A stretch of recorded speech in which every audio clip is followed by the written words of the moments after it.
Podcast Bancada Azulina.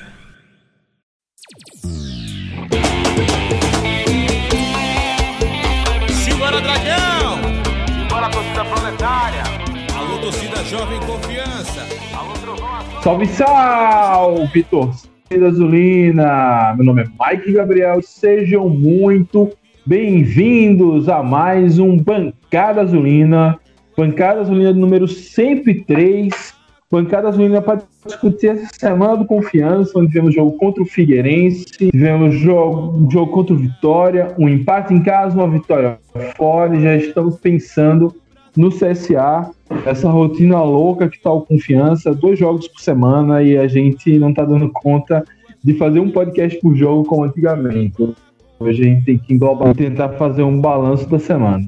E para resolver esse pepino aqui de falar de tanto jogo, de tanta coisa, estou com bancada cheia e vou apresentar um nosso camarada que nunca mais apareceu por aqui, Vitor Cardeal. E aí, Vitor, como é que você tá, meu camarada? Como foi seu final de semana? E aí, Mike? Boa noite também a Jones e a Daniel aí, a todos que estão nos ouvindo. O final de semana foi excelente, né? Depois daquela vitória do Confiança na sexta, não tinha como ser de outra maneira, né? Comemorando aí esse triunfo lá em Salvador, muito importante para nossa caminhada, que eu acho que esse jogo pode ter sido a virada de chave mesmo, de que agora sim o Confiança vai brigar para subir. Valeu, camarada! Pois é, vamos discutir aí se faltam 6 ou faltam 23 ou 24, enfim. Junto aqui comigo, Daniel Tete. E aí, Daniel, como é que você tá, meu camarada? Nunca mais deu as caras também por aqui. Como passou o final de semana? E aí, acostumou toda sexta a comemorar uma vitória fora de casa? Opa, Mike, boa noite, amigos do Bancada e amigos que nos ouvem, né? Foi um final de semana ótimo, né? Depois de uma vitória, um final de semana tranquilo. E, assim, tá virando rotina, né? Rotina a gente passar um final de semana bem alegre com a vitória do nosso Dragão. Mas é isso aí, é bom estar aqui novamente para a gente poder discutir a campanha e os próximos jogos do nosso time de coração, né? Valeu, meu camarada. Pois é, tá virando rotina, que seja uma rotina duradoura, que só pare com a permanência ou até mesmo o acesso. Fechando a bancada comigo hoje, Jones Ribeiro. E aí, Jones, como é que você tá, meu camarada? Como passou o final de semana? As esperanças continuam em alta? Fala, Mike, e demais companheiros de bancada, Vitor, Daniel, a todos que nos ouvem, acompanham o Bancada Azulina. Como um amigo meu costuma dizer, sexta-feira que se preze se passa fora de casa. E há 2 semanas a gente tem passado ótimas sextas-feiras e que transformam o final de semana num dia apenas. É apenas um dia que vira, porque é um contínuo curtindo, acompanhando todos os conteúdos da NET a respeito das partidas. Muito feliz com essa fase do Confiança. Sonhar continua sendo gratuito, continua em alta. Eu acho que agora eu tenho mais companhia do que tinha 3 semanas atrás. Valeu, Jones! Pois é, cara, o bom de vencer na sexta-feira é que você tem final de semana todo para acompanhar o aperreio dos outros, dá para ver clássico paraibano na Série C, jogo desses primeiros mata-matas da Série D, gente sofrendo na Série A, uma maravilha. A gente só vai se preocupar agora com essa terça-feira. Mas vamos lá, o podcast Bancada Azulina é orgulhosamente apoiado pela loja Nação Proletária. Tudo o material, camisa oficial, toalha, chinelo, enfim, o que você precisar para você, sua família e a sua casa, você encontra lá na loja Nação Proletária, que fica na Galeria Espaço Nobel, na Avenida Teófilo Otoni, lá no bairro 13 de Julho. Dá uma passadinha lá, e se você não puder ou não quiser, você pode também entrar em contato pelo instagram.com/Nação Proletária Loja, que eles vão te atender da mesma forma, com a mesma qualidade e com os mesmos preços que no presencial. E o podcast Bancada Azulina você encontra em dragãodearacaju.com.br. Também você encontra nas principais plataformas de podcast, como Apple Podcasts, Google Podcasts, Spotify, Deezer e também no seu aplicativo de podcast preferido. Se você não gostar de nenhum desses, ainda tem a opção de assistir no YouTube. Vamos lá, vamos falar dessa semana, né? Semana que começou a mil maravilhas. Semana passada a gente vinha de 2 vitórias. E aí encaramos o Figueirense terça-feira aqui no Batistão. Vitor, você que esteve em loco, um dos poucos privilegiados a estar no Batistão na terça-feira, o que aconteceu para que o Confiança deixar escapar entre os dedos aquela vitória? Pois é, Mike, Confiança deixou escapar essa vitória, como você falou, um jogo em que o time do Confiança dominou, né, a partida praticamente inteira, e aí errou as chances de gol, né? Perdeu muitos gols, vacilou muito na frente, várias oportunidades, principalmente no segundo tempo, né? E aí na única vez que o Figueirense ameaçou mesmo, que botou uma bola no gol do Confiança, ela acabou entrando, né? Mas acho que foi basicamente isso. O Confiança empatou, né? Com ele mesmo, basicamente, porque teve várias chances no segundo tempo de ampliar, de fazer o segundo gol, e aí acabou tendo aquele apagão ali naquela jogada no final do jogo e deixando o Figueirense empatar. Um resultado bem amargo, um empate com gosto de derrota, como você falou, eu estava lá no Batistão e saí de lá bem decepcionado com esse resultado, que a gente esperava a vitória, né? Mas, graças a Deus, logo depois, 3 dias depois, a gente já esqueceu esse empate contra o Figueirense no jogo contra o Vitória, né? Verdade, camarada, verdade. Esquecemos. O bom de ter esses jogos um em cima do outro é que você esquece um rápido, já vai pro próximo. O ruim é quando perde, e aí você fica acumulando raiva. Falando ainda do jogo contra o Figueirense, Daniel Tete. Nesse jogo a gente tomou um gol de cabeça.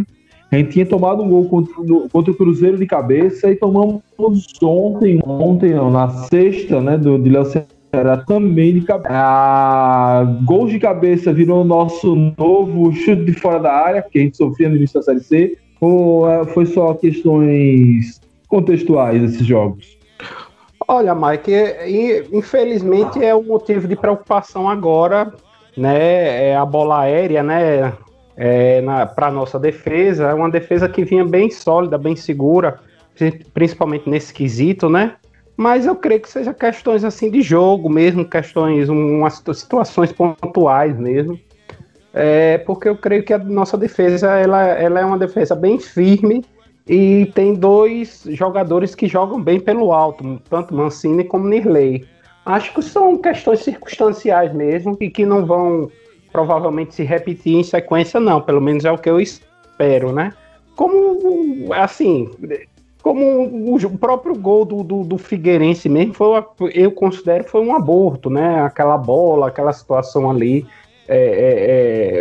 Mas eu acho que não é uma coisa assim que vai ser recorrente, não. Eu espero que se acabe com o gol de Léo Ceará mesmo e não volte a acontecer.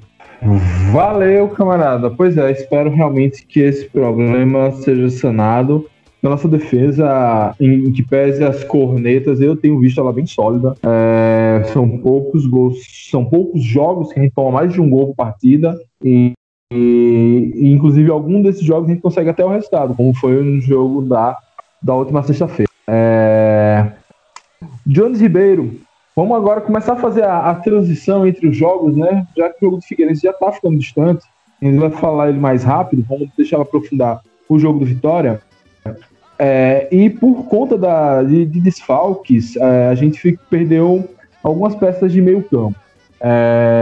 No jogo contra o Figueirense, meio que foi uma opção de Daniel, que ele tirou o Rafael Villa, e depois disso, na minha visão, ele perdeu um pouco o meio campo. No jogo seguinte, ele já entrou com o meio campo também desfalcado, sem Guilherme Castilho. E aí ele tentou ser um pouco mais recuado e os jogadores também entraram um pouco mais ligados para não dar esse vacilo. É uma forma nova de jogar, usar mesmo o que tem para ser usado, já que o elenco está curto. Como você vê essa forma, esses 2 jogos onde o Confiança não repetiu aquelas atuações de apertar o adversário no seu campo de ataque, no seu campo de defesa, desculpa? Eu considero que, apesar de ter o mesmo resultado prático, ou seja, a gente não pegou muito em cima, o que aconteceu nos dois jogos foi por motivos diferentes. Eu acredito que no jogo contra o Figueirense, a intenção de Daniel foi realmente descansar um pouco o time, porque a partida contra o Cruzeiro foi muito, muito desgastante. Fomos muito pressionados no final do jogo e isso acaba baixando o nível físico dos atletas. Como a partida do Figueirense poderia ter sido uma partida mais fácil, ele achou por bem, no meu modo de ver, poupar um pouco as energias para arriscar vencer ainda assim o clube catarinense, o que não veio a acontecer. O Figueirense, inclusive, ganhou a partida seguinte contra o Náutico na luta contra o rebaixamento. No jogo contra o Vitória, eu já acredito que foi por uma razão diversa. Ele precisou mudar bastante o time do meio para frente e justificou na entrevista coletiva no desgaste dos atletas. Ele poupou os atletas, ele não poupou os atletas dentro de campo, ele poupou os atletas no banco. Então ele saca o Ítalo, ele saca o Renan Gorni, ele muda o Reis de posição, o Reis que joga pelo lado direito jogou pelo lado esquerdo.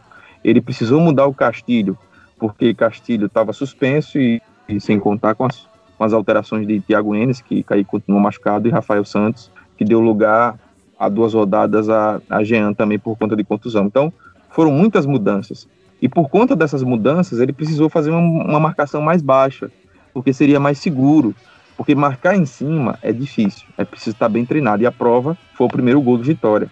O primeiro gol do Vitória sai exatamente de um lance em que a gente tenta pegar em cima, o Vitória consegue escapar dessa primeira linha, e aí é um buraco no meio, precisa estar muito, muito ajustado, não dá para marcar daquele jeito como a gente marcou.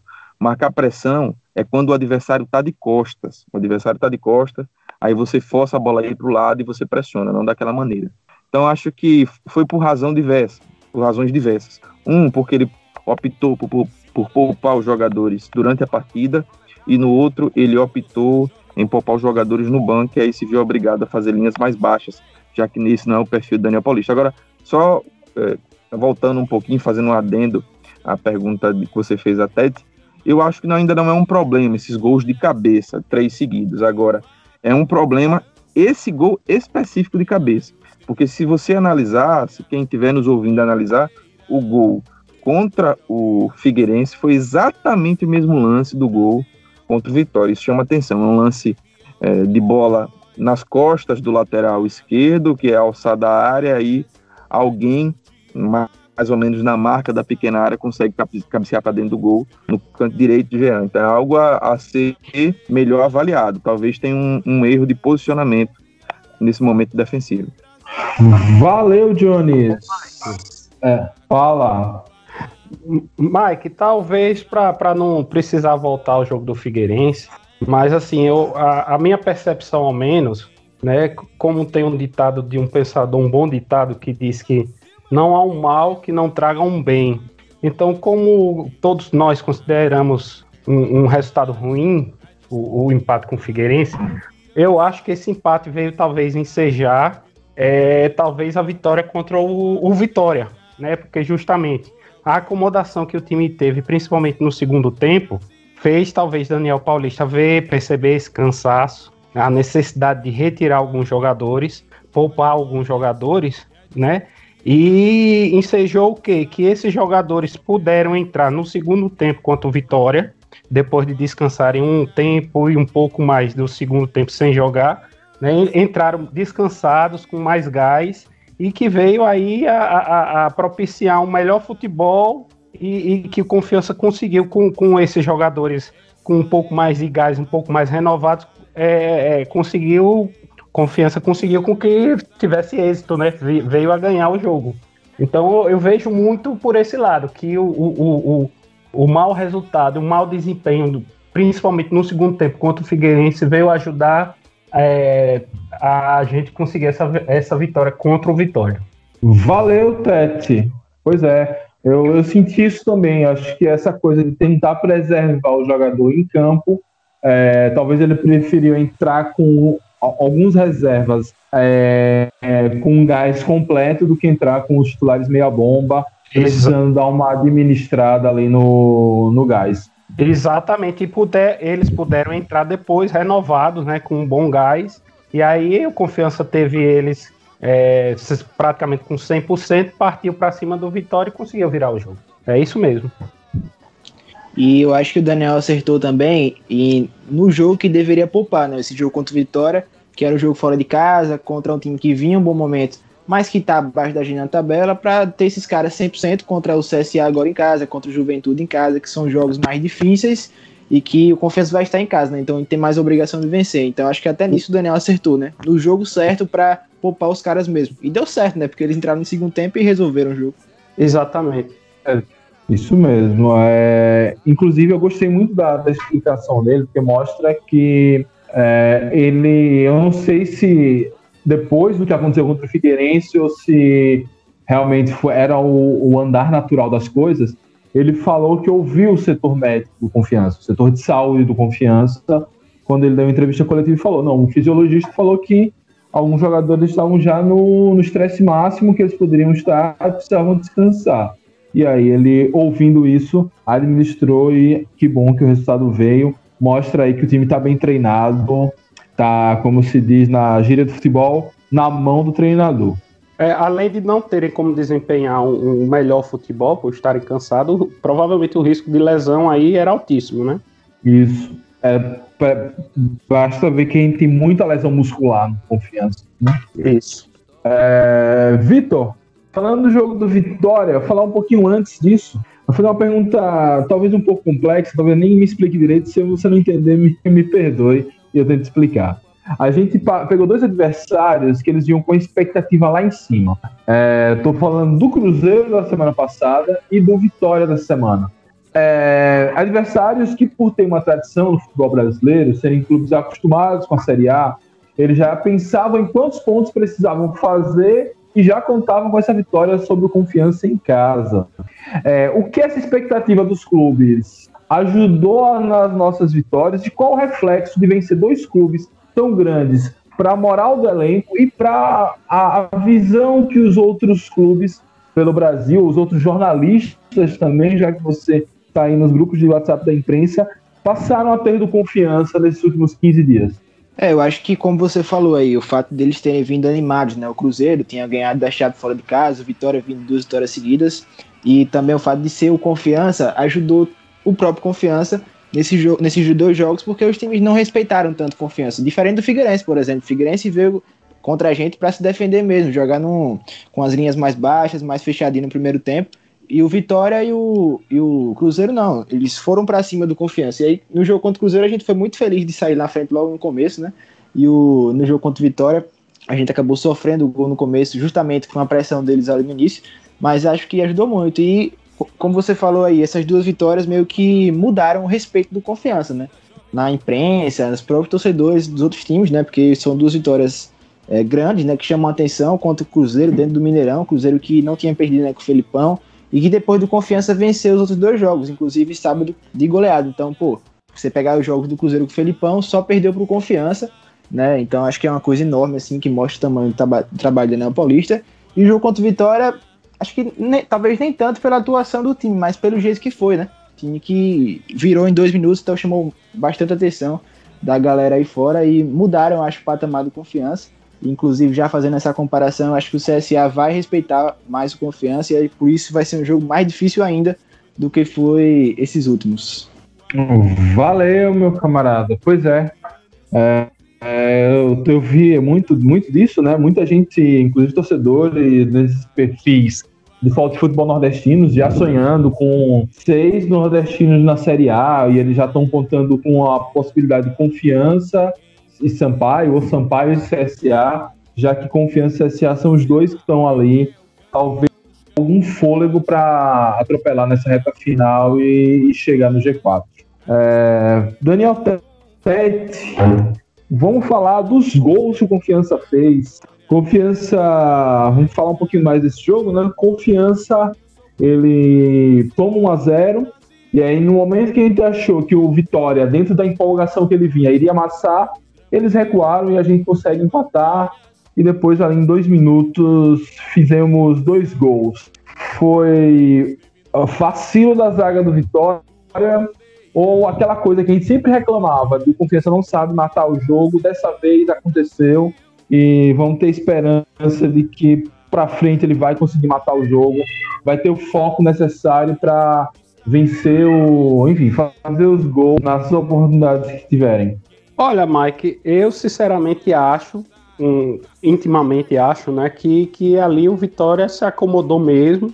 Talvez pensou que o jogo já estivesse ganho, estivesse tranquilo, pudesse a qualquer hora também fazer o terceiro gol ali, matar de vez. E desatenção, né, com bola aérea, né, e dois lances ali, em 2 minutos, o Confiança conseguiu fazer gol, né, conseguiu fazer os gols, conseguiu virar a partida. Pelas circunstâncias em si, como foram 2 lances de bola alçada, né, e aí justamente voltando àquilo que a gente comentava, no terceiro gol inclusive, né, veio de um cabeceio de Mancini, né, o toque para Ítalo dentro da área, né, justamente é um cara que tem um bom tempo de bola aérea, participou lá do lance do gol e tal. Eu creio que foi desatenção mesmo, foi a acomodação do Vitória que permitiu que o Confiança, também voltando ao nosso comentário passado, vindo com jogadores descansados, né, e com todo o ímpeto de irem para frente, tentarem um empate de qualquer forma, conseguiram fazer o empate e daí virar. Eu acho que foi puro momento de desatenção mesmo do Vitória, pelo momento do jogo, que eu acredito que eles já estavam certos que a fatura estava liquidada ali. Valeu, camarada. Pois é, e é justamente sobre essa fatura estar liquidada pela parte do Vitória que eu vou chamar Jones. Jones, sobre o Vitória, quando eu saí do jogo, tive a impressão que o Vitória amassou o Confiança o tempo todo, e o Confiança acabou que teve 3 oportunidades e fez 3 gols. Depois, eu revendo os melhores momentos, não foi essa atuação toda também do Vitória. O Vitória teve as chances com o Léo Ceará, depois teve uma chance, uma boa defesa de Jean e só. Também não foi esse jogo todo. A gente foi muito mais amassado, por exemplo, contra o Cruzeiro. Não fora as diferenças técnicas entre Cruzeiro e Vitória. O que foi um motivo para a gente não ter sofrido tanto ali no final do jogo contra o Vitória do que nós sofremos contra o Cruzeiro? A resposta é essa mesma, Mike. É a qualidade e o quanto o Cruzeiro está acertado nesse momento. Cruzeiro, Vitória e Confiança, nesse segundo turno, salvo engano, tem 3, talvez, das 5 melhores campanhas do retorno. Então tem mais ou menos um desempenho semelhante. Mas o elenco do Cruzeiro é muito melhor do que o elenco do Vitória. O grande problema é que na cabeça do Vitória, e do Cruzeiro também, logicamente, mas na cabeça do Vitória, o Vitória é tão maior que o Confiança quanto o Cruzeiro, e não é. Está longe disso, muito longe disso. E acredito que esse fator foi também determinante, né? Foi um pouco de subestimação. Ele olhou para a camisa branca do clube, do Confiança, e disse, esse daqui não vem mais nada. E aí o treinador do Vitória quis espelhar também, né? Eu acho que isso foi também determinante, que ele quis espelhar. O Confiança fez 3 alterações, o Vitória foi lá, fez 3 alterações. O Confiança já estava começando a pressionar o Vitória estava perdendo os duelos individuais e quis compensar as alterações do Confiança. Mas tem uma diferença. Os jogadores que entraram no Confiança são titulares. Os jogadores que entraram no Vitória são reservas e talvez reservas dos reservas, porque eles também têm algumas peças machucadas. A partida foi uma partida disputada. Eu acho que o resultado foi justo. Os 2 Vitórias não vão gostar, mas eu acho que o resultado foi justo. Por a seguinte razão. O Vitória começa bem e faz o gol. Depois que o Confiança toma o primeiro gol, ele manda no jogo até o final do primeiro tempo. O Confiança começa o segundo tempo melhor, até que o Vitória acha uma finalização de fora da área, espalma para escanteio, aí o time do Vitória ganha um pouco mais de ímpeto para nos atacar. Aí tem esse lance que você bem lembrou, de Wallace, que Jean fez uma enorme defesa, e Jean foi inclusive bastante elogiado pela imprensa baiana. Aí veio o segundo gol, um gol de qualidade de Léo Ceará, um passe incrível, que o cara acha nas costas de Matheus Mancini. Não acho que o Mancini falhou nesse lance. É muito difícil você alcançar o atacante em projeção. Talvez o erro dele tenha sido não ter tentado acompanhar para atrapalhar um pouco. mas acho que também ele não chegaria ainda assim. Daí para frente, o Vitória tentou controlar a partida, ele não conseguiu controlar o Confiança. Mesmo o Confiança não oferecendo grandes perigos, em nenhum momento o Vitória teve o jogo nas mãos, não teve. O resultado era 2-1, mas não era um amplo domínio das ações da partida. Quando o Confiança coloca Ítalo no jogo, Serginho e Gorni, jogadores que hoje são titulares do time, ele ganha fôlego, gás, com os melhores, o melhor que nós temos nesse momento no elenco. Acho que o gol foi consequência de tudo que foi se acumulando ao longo da partida, os 2 gols. E aí no final do jogo é interessante, porque o Confiança deu uma aula no Vitória como é que se administra um resultado. O Confiança foi extremamente efetivo em segurar as ações, a tentativa de reação do rubro-negro baiano, e eu tenho a impressão que se demorasse mais meia hora, o Vitória ainda assim não conseguiria fazer o jogo. Então acho que é isso, a diferença é que o Cruzeiro é muito melhor do que os outros, não apenas de Confiança, no meu modo de entender, e o Vitória achou que era o Cruzeiro, mas não é. Ô Mike, Fala, Tete. eu acho que tem uma situação, ao meu ver, clara no jogo, que deixa bem patente ali, ou melhor dizendo, latente ali, essa acomodação, ao meu ver, do Vitória, que ensejou com os gols de Confiança, e também com o que Jones comentou agora, com talvez a soberba, que foi o momento que o treinador do Vitória tira, né, o Rodrigo tira o Léo Ceará e coloca Jordi, né, apenas Léo Ceará vice-artilheiro da Série B, e põe Jordi, que é um atacante muito contestado por toda a torcida do Vitória, quando o jogo estava apenas 2-1. Para mim fica totalmente claro aí que o Vitória achava que o negócio estava liquidado, que daí não ia surgir mais nada. Enquanto, como o Jones muito bem disse, o Confiança colocou jogadores titulares descansados para jogarem, né? Eu acho que fica bem claro aí tanto a acomodação quanto a soberba do Vitória naquele momento do jogo. O Vitória parece que sofreu do mesmo mal que a gente sofreu contra o Figueirense, né? Só que a gente foi capaz de virar a partida contra o Figueirense e só empatou. Vamos falar então agora rapidinho do jogo contra o CSA. Você falou que na sua resposta anterior que o CSA provavelmente respeitaria o Confiança mais, né, já que a gente está invicto contra os nordestinos, e que possivelmente ele viria mais fechadinho, mais jogando atrás da linha da bola. Coisa que o Confiança não sabe jogar contra times assim. Em que pese eu ter visto um bom primeiro tempo contra o Figueirense. O problema do Confiança contra o Figueirense foi o segundo tempo. Como é que a gente faz, então, para quebrar essa retranca, essa possível retranca do CSA? Eu acho que vai ter que fazer um jogo equilibrado, né? Não vai poder nem se lançar demais ao ataque e também nem tentar se defender também, né? Tentar atrair o CSA, porque a gente vai precisar dos nossos principais jogadores em um bom dia, né? O Ítalo, o Reis, né? O Reis que inclusive passa por uma grande fase, e o Guilherme Castilho, que vai estar de volta depois de uma semana descansando, né? No jogo contra o Vitória. Então acho que a gente vai precisar disso, vai precisar de que os nossos melhores jogadores estejam em um bom dia tecnicamente, e que também a gente consiga controlar o CSA, né? Controlar o jogo e não deixar o CSA se sentir à vontade no Batistão em nenhum momento. Acho que vai passar muito por isso, uma possível vitória contra o CSA. Acho que eles vão respeitar mais a gente, porque tá mais próximo aqui do Confiança, né? Já tem um histórico maior enfrentando Confiança, e também por esse fato do Confiança não ter perdido para nordestinos, né? Inclusive só empatou um jogo que foi contra o próprio CSA, né? Os outros todos Confiança ganhou, e também pela campanha do time, né? Eu acho que é meio que muito estranho se um time joga contra o Confiança hoje e não respeitar o time do Confiança, né? E for jogar achando que vai ganhar de qualquer jeito, principalmente agora depois dessas 2 vitórias contra o Vitória e contra o Cruzeiro. Mas acho que vai ser um jogo equilibrado, mas que o Confiança vai acabar ganhando por esse equilíbrio que o time tem, né? Por fato do time estar jogando muito bem, de forma organizada, e que eu acho que o Castilho vai fazer diferença nesse jogo, né? As bolas paradas dele vai fazer muita diferença. O Reis também tem que estar bem, o Ítalo, que já tem um tempo, né? Que assim, não começa bem o jogo, né? Ele jogou bem contra o Cruzeiro, Aí contra o Figueirense, na verdade, ele não teve uma boa atuação, perdeu aquele gol. Contra o Vitória entrou melhor. Acho que a gente tem que torcer para que o Ítalo esteja num bom dia também na terça-feira.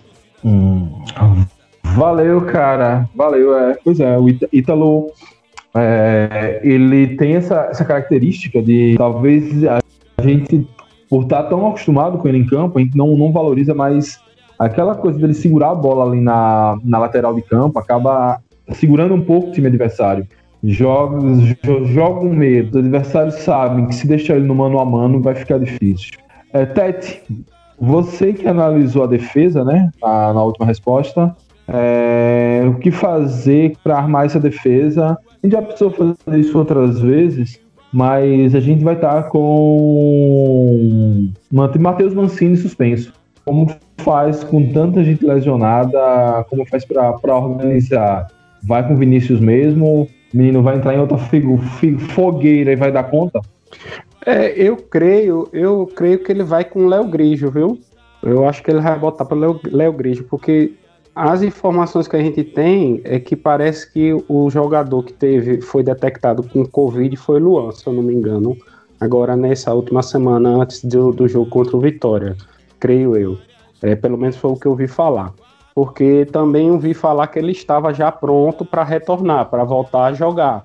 Então, naturalmente, seria ele o substituto, Luan, né? Mas se for realmente ele, esse jogador que foi detectado como infectado pela Covid, então eu creio que vai Léo Grigio e Vinícius Santana vai ficar como opção no banco. Eu acho que já é eu acho que a segunda possibilidade de Léo Grigio jogar ao lado de Nirley, se eu não me engano. Não lembro se na partida que ele jogou, iniciou como titular, foi exatamente Nirley, mas eu creio que ele vai jogar ali pela esquerda, substituindo Mancini ao lado de Nirley. Mas eu acredito, Mike, também que independente disso, dessa questão da defesa, eu acho que o Confiança vai iniciar bem favorável esse jogo, pelo menos de forma, animicamente vai estar bem melhor que o CSA, não só por ter vindo de uma vitória, né, mas pela forma que a vitória aconteceu, e o CSA também vem de derrota, mas não só pela derrota, mas como a derrota aconteceu, né, uma derrota em que o time foi bastante criticado, principalmente o treinador, veio recebeu diversas críticas da torcida e da imprensa pelas escolhas dele, principalmente pela substituição do goleiro, do Matheus Mendes, que estava suspenso. Mas eu acho que, assim, tanto a defesa tem como a gente ter substituto à altura, que é Léo Grigio, como o time vem forte, animicamente forte, para tentar vencer esse CSA, assim. Opa, beleza, Tete. Pois acho que eu assisti uma parte do jogo de ontem do CSA contra o América, e realmente o CSA não fez um bom jogo. O América também não jogou isso tudo, mas fez um gol naquela lambança lá do goleiro. O goleiro ainda pegou um pênalti depois, acabou se redimindo da bobagem que fez, mas realmente não foi um jogo de correria nem tal. Não sei se eles se preservaram, se o América fez com que o jogo acontecesse do seu jeito, mas o fato, Jones, é que o CSA, eu estou fazendo as contas aqui, tem 4 rodadas que eles não saem de Maceió, e hoje amanhã vão vir, na terça-feira, vão vir aqui para Aracaju. Eles vão estar mais descansados e isso pode ensejar uma correria maior. A gente vai precisar fazer essa gestão do esforço, ou realmente chega um momento que isso não é tão relevante mais. Lógico que influencia.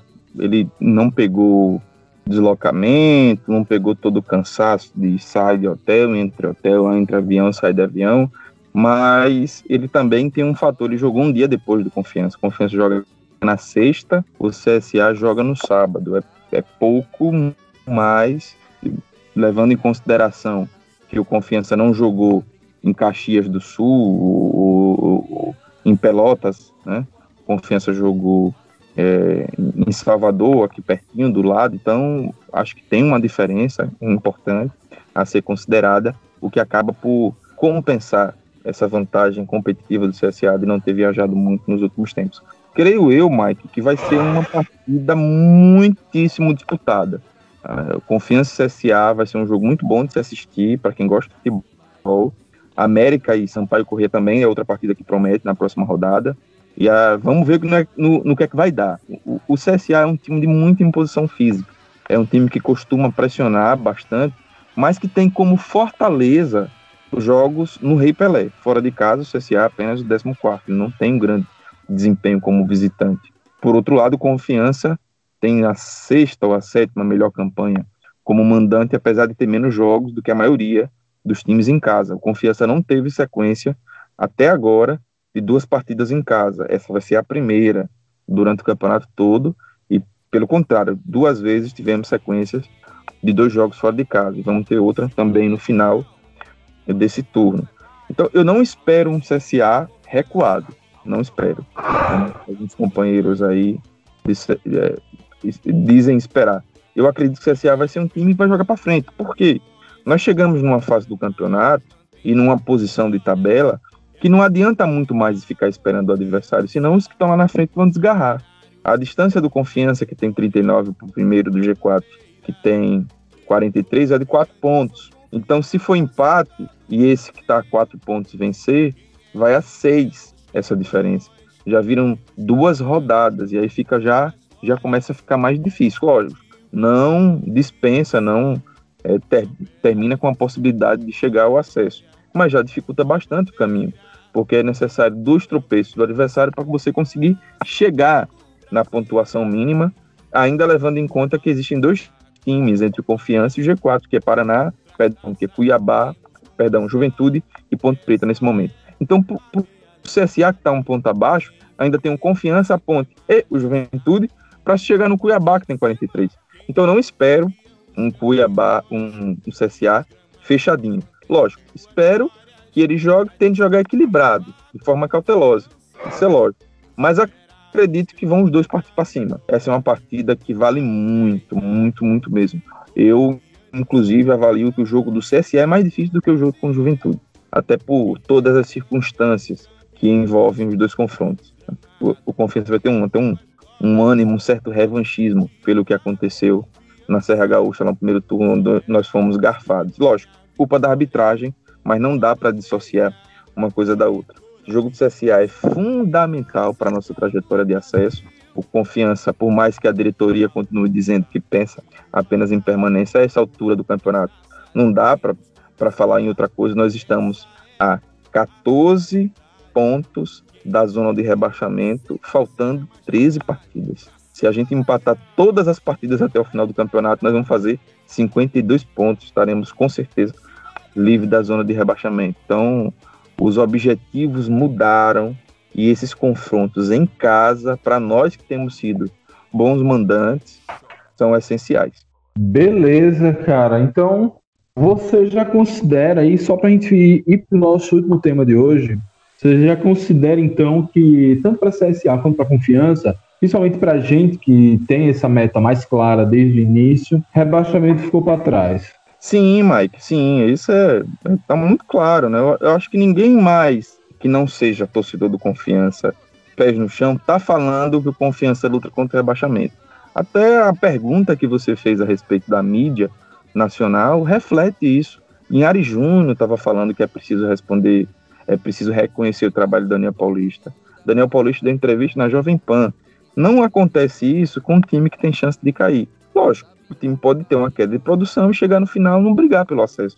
Mas que está claro que Confiança está no caminho de consolidar nas próximas rodadas a garantia da Série B 2021 e aí começar a pensar em primeira divisão, é um sonho que parecia inimaginável, está muito claro para mim e eu tenho certeza que está no horizonte de quem faz e constrói o Confiança internamente.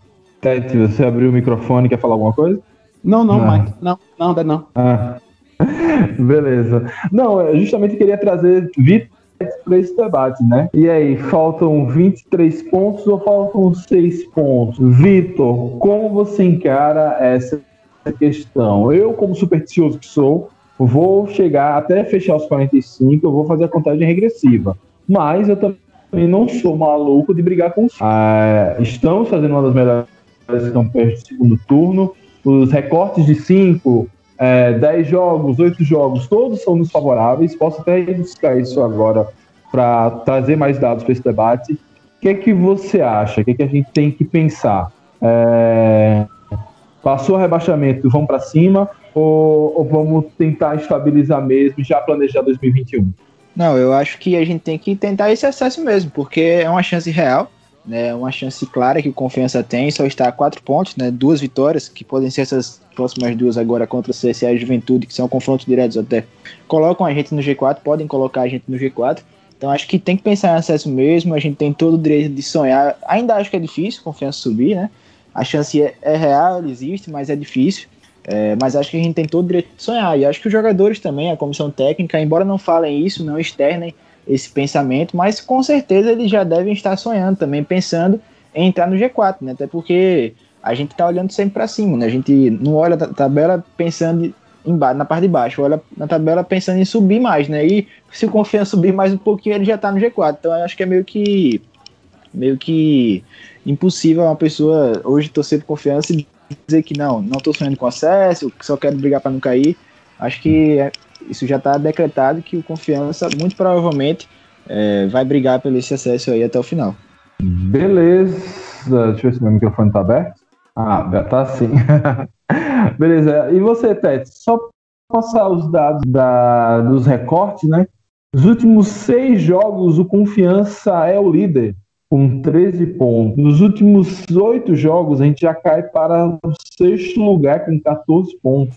E nos últimos 10 jogos, a gente cai uma queda menor para 7º lugar, com 17 pontos. Ou seja, isso em 6º lugar. Ou seja, a gente está sempre ali beirando as primeiras posições nesses recortes mais recentes. E um recorte em 10 partidas não é tão pequeno assim, né? 10 partidas já é, enfim, quase 1/3 do campeonato. Então, como é que você encara essas... Faltam quantas partidas? Faltam 13, né? 12 partidas. 12 partidas, pronto. Nessas 12 partidas, onde a gente vai disputar aí 36 pontos, como a gente conseguir esses próximos 20 pontos? Você acha que é possível? Você acha que deve alcançar? E qual vai ser a estratégia para chegar nisso? Olha, Mike, eu vejo de forma bem positiva, bem animada essa possibilidade do Confiança ascender para a Série A, né? Eu acho que a possibilidade é bem razoável. Não vai ser uma coisa fácil, como o Vitor disse, né? Mas há uma boa possibilidade, existe uma boa possibilidade. E hoje, basta que o Confiança mantenha a trajetória que ele teve até aqui, né? Um bom desempenho, um bom futebol apresentado, né? O time focado. Eu acho que essas questões de subir e descer um pouquinho em certos recortes é uma questão basicamente circunstancial, questão de tabela, qual jogo foi em casa, qual jogo foi fora e que time pegou, né? Mas, assim, juntando toda a campanha, eu acho que o Confiança mantendo essa trajetória que ele vem tendo desde o início, tem uma boa possibilidade. A questão para mim é justamente essa: se o Confiança vai conseguir mais 12 rodadas, manter o time da forma que ele vem, da forma que vem se apresentando e vem desempenhando esse futebol, além de vitorioso, vistável, né? Mas, assim, eu acho que a questão também, voltando um pouco aí o que foi comentado, eu acho que a diretoria e, a princípio, publicamente, o que os jogadores vêm falando, eles vêm se posicionando de forma corretíssima. Primeiro, para não perder o foco, que o foco deve ser o quê? Jogo a jogo, cada jogo, né, com aquela sua história, né? Você está pensando daqui para frente apenas, né? Porque vai começar a pensar no acesso e esquece do jogo de amanhã, do jogo de terça, e já se você está um pouco mais focado naquilo que você está desde o início, né? Cada jogo tem uma importância tremenda, sem que você desvie muito do que aquilo que você deve se preocupar em si, que é o jogo de amanhã, e não o acesso daqui a 12 rodadas, né? Sendo que também tem uma questão prática, né?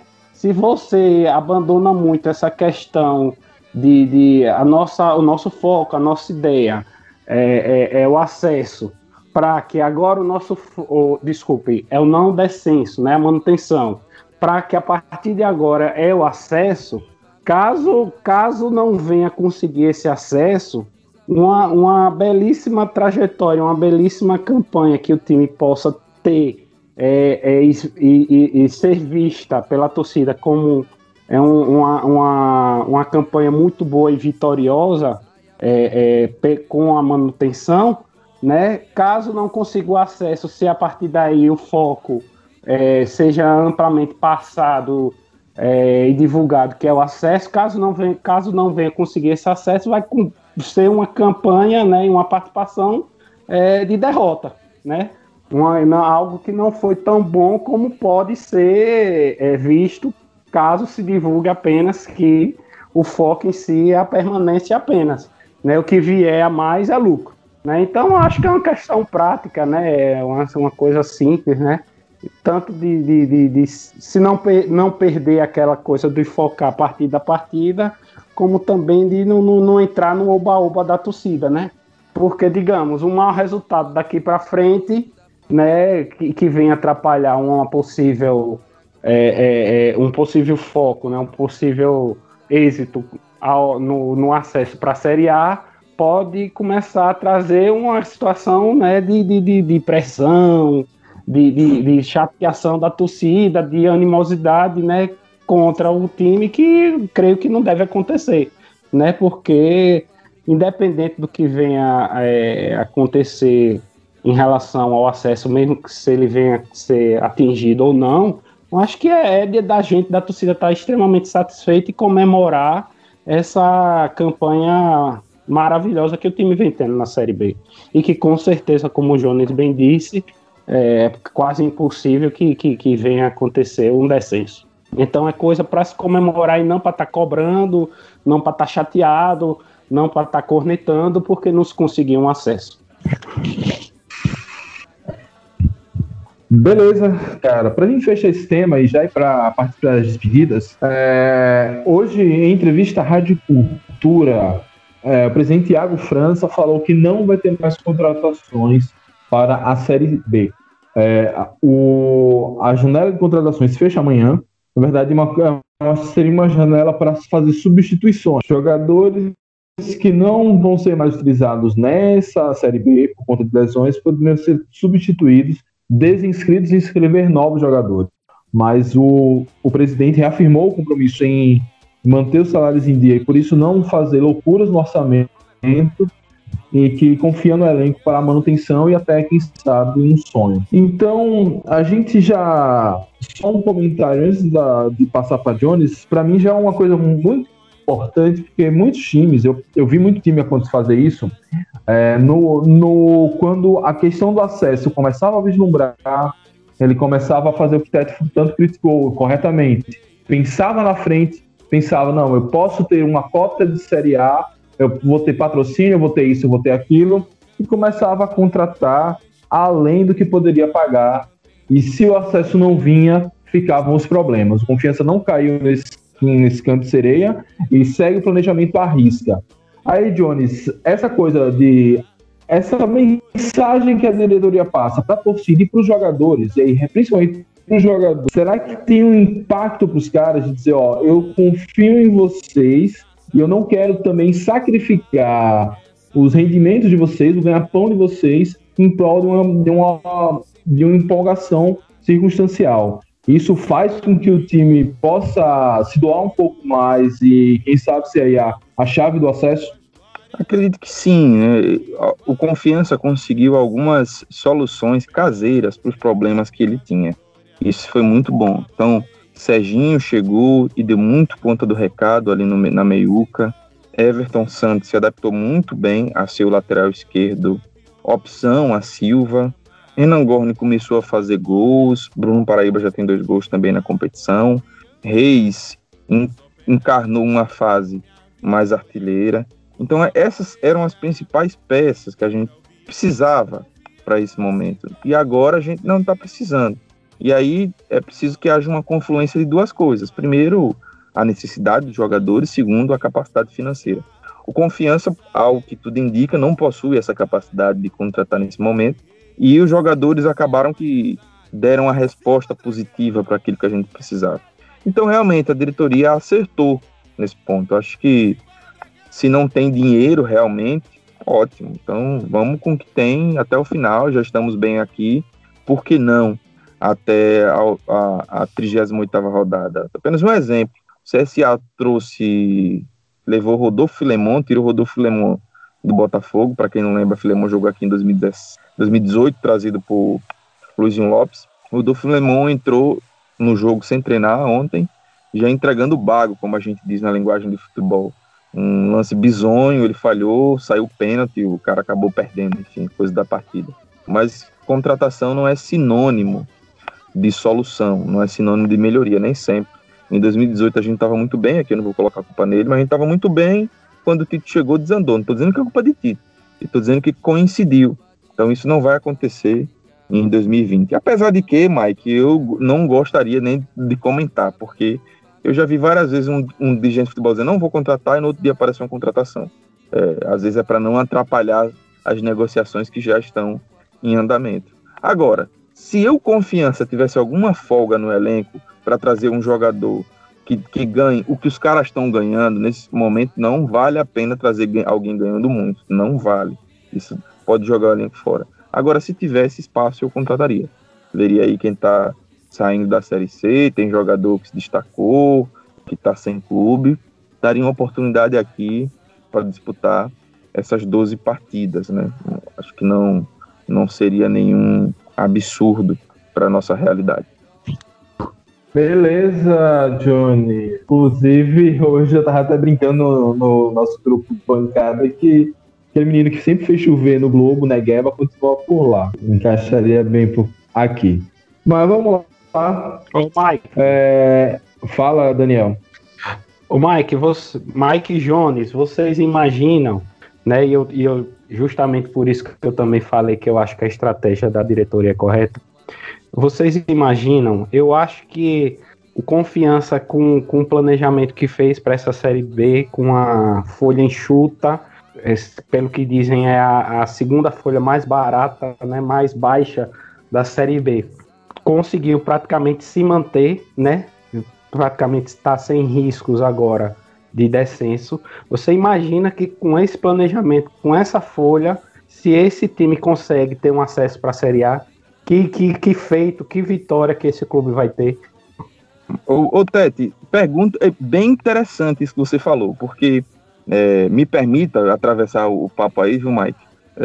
Porque tem uma pergunta feita a Daniel hoje na Jovem Pan, e ele respondeu de uma forma diferente, mas eu acho que ele respondeu por uma outra perspectiva. A perspectiva que ele faz é o seguinte: o jornalista ele pergunta, Daniel, quando a gente vê um time menor, um time pequeno, de menor expressão, que alcança objetivos grandes, a gente pensa, quem é que está botando dinheiro nesse time?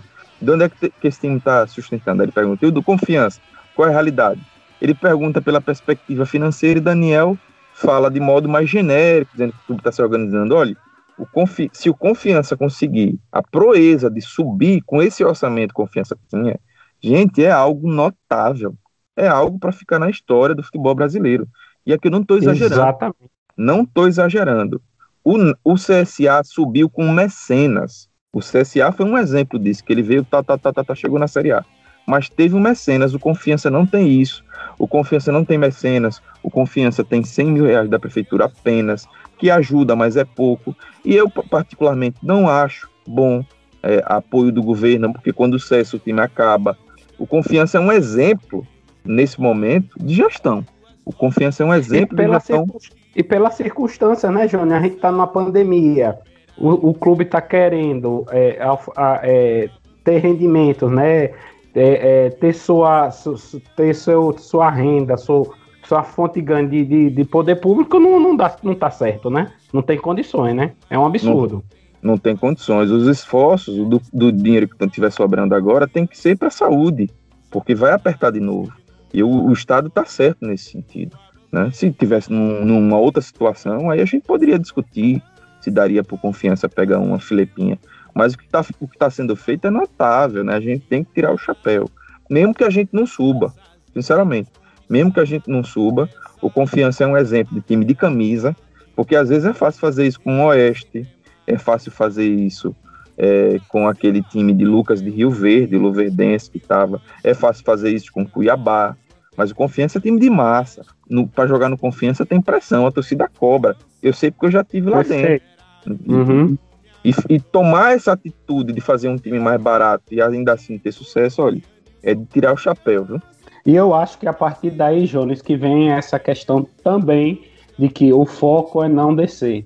Porque se subir é lucro, a cereja do bolo, né? Que é uma cereja grandona, né? Acesso para a Série A, mas que vem com uma coisa assim inesperada, uma coisa que vem a coroar apenas a trajetória do Confiança, conforme você relatou aí muito bem, né? Nessa Série B. Vitor, participe aí. Não, só para pegar o gancho aí, mostrar que o Jones falou sobre a organização da diretoria, que a gestão do Confiança é um exemplo, porque no futebol hoje chega quem é organizado, né?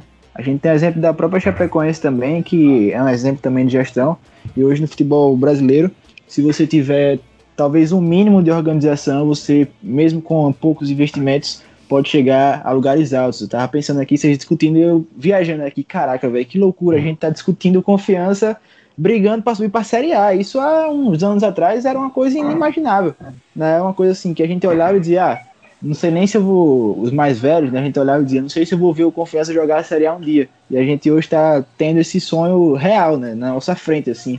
Então isso é uma coisa muito bacana. Só tem que dar os parabéns aí para a diretoria, né? Todo mundo, a diretoria que às vezes é tão criticada, né? Principalmente Hernando, diretor de futebol, né? Que a galera pega muito no pé, mas que faz parte também, com certeza, desse sucesso do Confiança, né? Tem muito dele também. E, cara, torcer agora para que esse sonho vire realidade. O mais rápido possível, quem sabe agora já esse ano. Ô, Vitor, a minha lembrança mais clara na cabeça, Vitor, é estar indo para Itabaiana assistir Confiança e Central de Caruaru pelas quartas de final. Desculpa, pelas oitavas, né? De final da Série D, pelas oitavas de final da Série D. Que dirá quem disse que eu tinha pensamento de ver Confiança na Série A? Pois é. E esse jogo contra o Vitória, para Vitor que é mais novo, não é o caso meu de Mike de Tete, eu não sei se o Mike acompanha, mas na época eu já acompanhava, Tete vai lembrar. Esse jogo contra o Vitória foi uma reconciliação com a história, gente. Salvo engano, na penúltima rodada de 92, a gente precisa. O penúltimo foi na última rodada da Série B de Foi 92. na última rodada. Na sua última participação. Rodada. A gente precisava vencer o Vitória lá na Bahia para ter chance de subir para a Série A naquele momento. E a gente perdeu o jogo e por isso ficamos de fora. O Vitória subiu e no ano seguinte bateu vice-campeão brasileiro. E foi uma caravana, foi transmitido pela TV Sergipe, naquela época eu assisti de casa. E agora, 28 anos depois, a gente está num cenário parecido. Não foi do mesmo jeito, porque a gente ainda está bem longe, faltam 12 jogos, muitos pontos para brigar pelo acesso, mas uma situação similar, em que a gente sonha com acesso, pega o Vitória em Salvador e em vez de perder, dessa vez a gente ganhou. Ô Jones, eu comentei na live que eu fiz no meu canal depois do jogo, justamente não isso que você falou agora, foi bem lembrado, mas que eu cresci adolescente, jovem adulto, acostumado a ir para Salvador, mesmo em contexto de Série C, quando Bahia e Vitória estiveram lá, ou em Copa do Nordeste, em qualquer torneio que seja, ir a Salvador e contar com a derrota certa, inclusive aquela derrota de 10-1. Eu lembro que teve um jogo contra o Vitória, que a gente conseguiu empatar na Fonte Nova, e que foi um feito. E esse ano, a gente foi contra o Bahia, semifinal de Copa do Nordeste, endureceu o jogo até o final, tomamos um jogo muito no mérito, no chutaço, no único lugar que a bola poderia passar, lá de Daniel, e vencemos o Vitória aqui e vencemos o Vitória lá. Então isso é a prova de que a evolução está acontecendo. E voltando a falar de gestão, uma coisa muito importante desse Confiança é que esse crescimento na Série B dentro do torneio já não é de agora que a gente vem vencendo partidas, vem tendo resultado positivo atrás de resultado positivo, e a diretoria não abriu mão do planejamento. Ela poderia ter deixado de pagar os débitos trabalhistas, ela poderia ter desfeito algumas questões da equipe científica de saúde, seja lá como se queira falar, que está no clube todos os dias, coisa que é inédita no clube, ter parado a reforma do salário mínimo, e tudo isso continuou. Então a diretoria em nenhum momento se deixou se deslumbrar e com o fato de, a gente pode aqui tirar algum dinheiro do planejamento inicial, trazer os 2 jogadores que vão nos levar à Série A. O tempo todo eles mantiveram um planejamento, e é isso que me deixa seguro para o futuro. Porque no futuro pode ser que a gente, ano que vem, faça uma campanha triste e volte para a Série C. Mas eu tenho certeza que se a gente der uma desandada, a gente não vai cair morto e vai bater Série D, como aconteceu com os times potiguares, por exemplo. Vamos para as despedidas, né? Já tem 1 hora aqui de gravação, a gente agarrou nesse papo final e foi longe. Vamos lá, Vitor Cardeal, suas despedidas, suas palavras finais para a semana dura, com 2 jogos difíceis pela Série B. Pois é, Mike, muito bom estar aqui com vocês mais uma vez, e a expectativa é grande agora para esses jogos, né? Para ver se Confiança vai se firmar cada vez mais nessa briga aí pelo acesso, e quem sabe até já terminar a semana no G4, já que existe essa possibilidade de se vencer os 2 jogos, né? Mas é isso aí, acho que as expectativas são boas, tem tudo para ser 2 bons jogos e que o Confiança é vitorioso nas 2 oportunidades. Primeiro contra o CSA, nesse clássico nordestino aí na terça-feira. Valeu, Vitor. Daniel Tete, suas despedidas. O que você espera dessa semana? Mais uma semana decisiva, mais uma semana de jogos difíceis, e vamos aí jogo a jogo. Mike, eu só espero uma coisa, se Deus quiser, vitória na terça-feira contra o CSA e no sábado, se eu não me engano, né? Sábado contra o Juventude. E vamos entrar lá nesse G4, porque a Série A é logo ali. Mas nação proletária, nós vamos primeiramente extirpar qualquer chance de rebaixamento. Independente do que acontecer até a 38ª rodada, já vai ser uma grande trajetória, uma grande vitória nessa Série B de 2020, para esse elenco, para esse time entrar para a história do clube e para sempre para a memória do torcedor proletário.